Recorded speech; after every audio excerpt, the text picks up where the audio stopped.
This is one of the positions that you can find the diagnostic socket. There's a screw in here that you loosen, and then this panel will literally fall away, and you can see here that there used to be a diagnostic socket, but they've subsequently moved this. We'll show you the other one.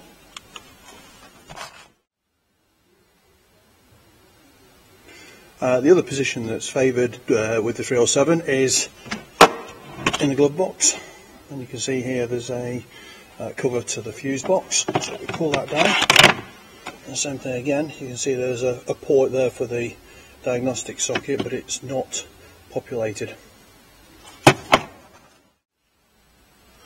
Third position is behind the ashtray, so if we just put this like that, so we remove the ashtray, so we open it up, there's a little tab there, so push that down and that comes out. Now, there's no sign of the diagnostic socket, and this is where Peugeot gets tricky, because if you reach in and just get hold of a little rubber trim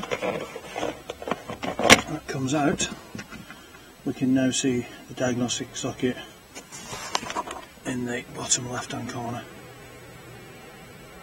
Thank you.